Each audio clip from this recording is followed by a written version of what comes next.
everyone, welcome back to my channel. In case you're new here, I'm Apurva and I'm an artist based in Delhi. I have my art page on Instagram and Facebook called The Cookie Art, and I practice a lot of mediums starting from acrylics to gouache to watercolors.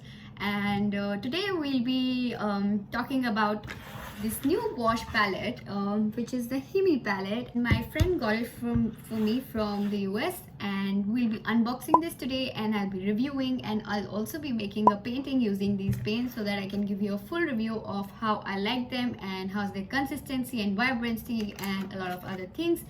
So this is basically a review video and a tutorial as well. And I'll also be discussing about these brushes. These are the Faber Castell synthetic brushes that I got. So I'll also be telling you about how I like them and whether they are my recommended supplies or not. Without further ado, let's get into the video. I hope you like it. Please don't forget to like, share and subscribe. So here is our gorgeous box. I just absolutely love this color. It was available in many colors, but I chose the mint green one, and this is the pamphlet that I got along. It says thank you for the purchase. As you can see, the box has two flaps to open and a mixing palette with 4 compartments. There are 18 paints with quantity of 30 ml each in a single one, and that's, I feel, a lot of paint. So first I'll be laying out all the shades so that you can see what all colors are there in this particular palette. These are popularly known as the jelly gouache because they have a jelly-like consistency, and they also look really yummy when they're open. You'll see when I'll show them to you. So I'll just quickly put out the boxes and you can have a look at the shades. These boxes seem pretty sturdy and they'll keep the paints in place if handled properly. And these are the final shades that have come out of the boxes, and you can see this is like an ice cube tray in which you can fit the paints together. So I'll be opening these and showing you how the opening process goes like. Slowly take out the seal because the seal also has excess color to it, which we have to take and put back in the box because we don't want the paint to go waste, right? So I tried a lot of methods to put the paint back, and here, as you can see in the first one, I have tried using a cutter to put the paint back in, but it did not work quite well. So I have tried a few more methods, and you'll see the one which satisfied me the most by the end of this unboxing. Then I tried with a brush, and the brush did also a fairly good job in keeping back the paint, but then I saw that some of the paint was being left in the brush, so I had to store it in the palette that I have. I used this brush technique for a few colors, and I also saved the seals because they still had some color left, so I have stored them that whenever I make the next painting and need those colors, I can first take them off the seal and then from the box. So here as well you can see I'm trying the approach of taking off this paint from the brush, from the seal, and then putting it into the box.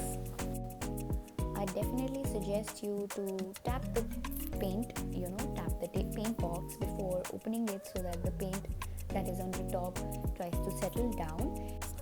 After keeping the light blue shade in the box, I tried a different approach with putting the excess paint back in the box by sliding the seal along with the side of the box so that the paint directly touches the end of it. I have slowed down the video here so that you can get an idea of what I am saying.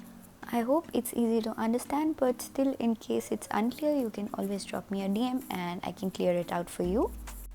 And we are done with the unboxing. As you can see, this is quite a messy procedure, but this is a lot of paint for the price that I'm getting at, which is USD 1975, and I feel that's a pocket friendly amount. It is available on Amazon.com, but however the tray is really heavy and it is not at all travel friendly, but if you want to store the paints, then this is a good choice. Now I'll be talking about the brushes, which are the Faber Castell synthetic brushes that we'll be using to make these paintings, and I'll be reviewing them along with this tutorial. And as you can see, I have the seals also stored here in case I would need the colors. I'll take it from there. So for this I'll be starting with taking a size 8 brush, and I just love the fact that there is titanium white and white in the palette. And talking about the brushes, till now the tip seems pretty sturdy and I'm quite liking about how they work.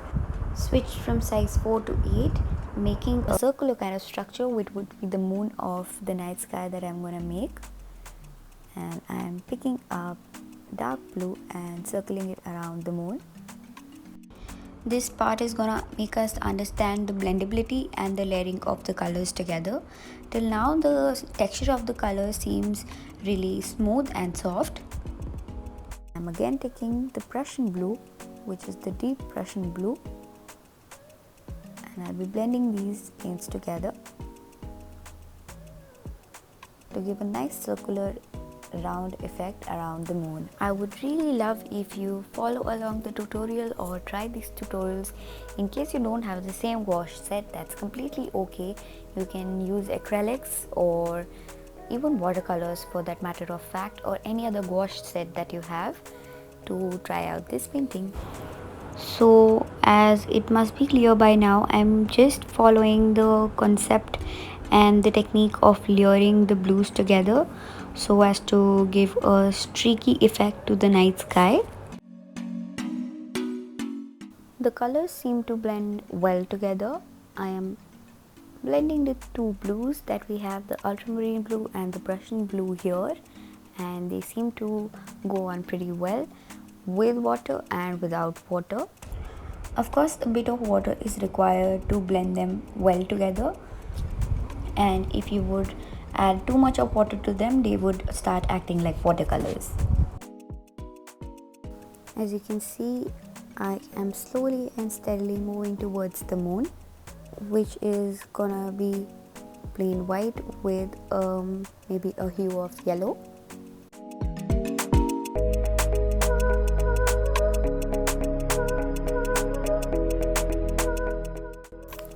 Adding streaks of pastel purple just to give more depth and vibrancy to our sky.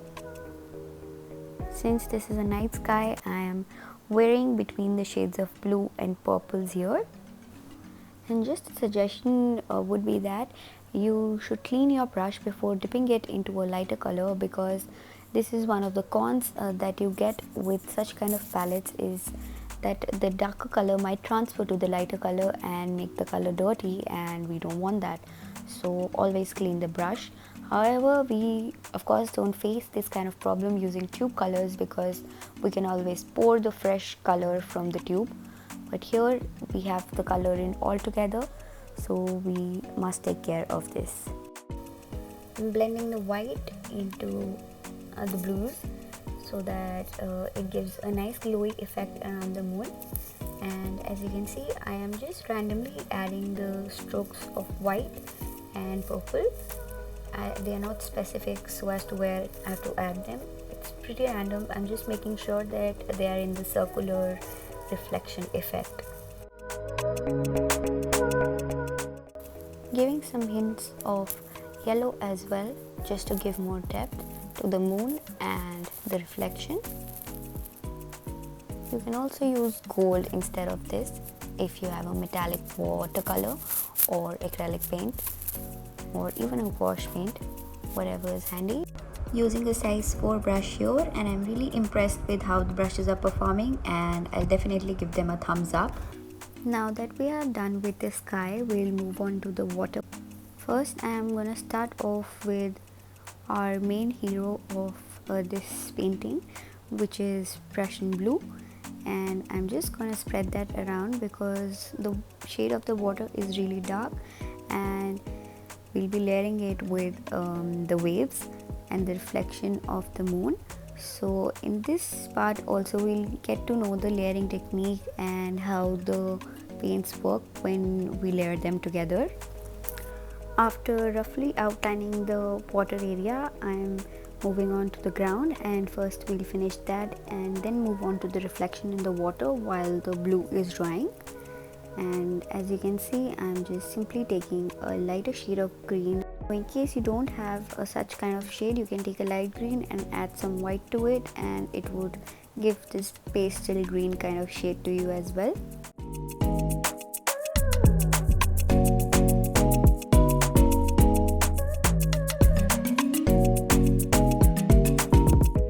So this would act just as a base, and as it is a night scene, much of the green won't be visible, so I'm taking it's black actually. I'm mixing black and adding and giving the depth to the ground, blending the black and the green together. And since the ratio of the black is more, so the color obviously turns into a darker shade of green, and I'm just simply tapping and blending the colors together.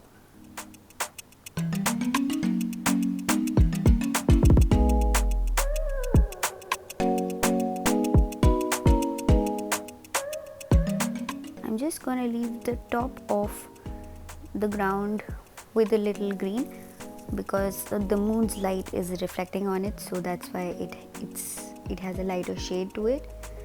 Giving some more depth by adding some dots using white.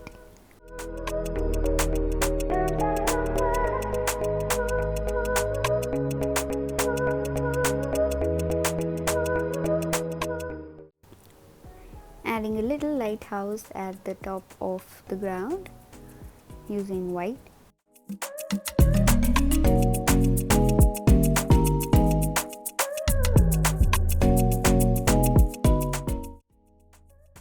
I'm properly cleaning the brush. So as you can see, the layering works really well in these paints. Not even a single ounce of blue is visible on the lighthouse. I thought of adding some light from the lighthouse, and this is my little addition to the painting. And I'm just gonna make some streaks of the light.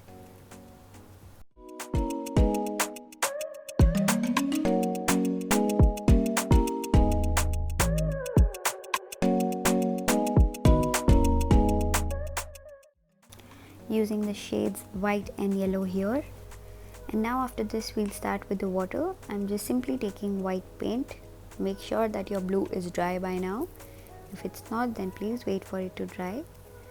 And as you can see, I have taken up the white paint and it does not have any water. I'm just directly taking the paint and painting on the water, and the strokes are really random. Now that I feel the water needs more depth, I have taken the dark blue and I've added it on the corners of the water. Now I'm simply blending these whites and blues together so as to give a more blended and more depth to the water.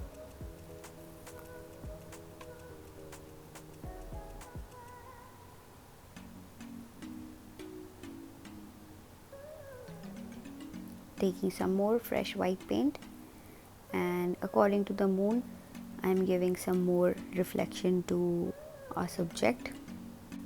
This sounds really ironic when I think about it, but try not to use much water while making the water strokes like in the painting, because the dry brush strokes give the best effect and the most depth to the lower part of our painting, which is the water.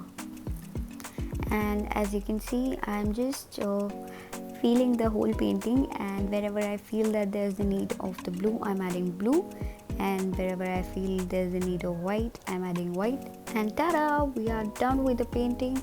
I'm going to quickly take off the masking tape, and I'm going to 100% recommend these paints. They are absolutely blendable and the layering is perfect, and there's a lot of quantity for this price. So it's a thumbs up for the paints and the brushes. Thanks for watching.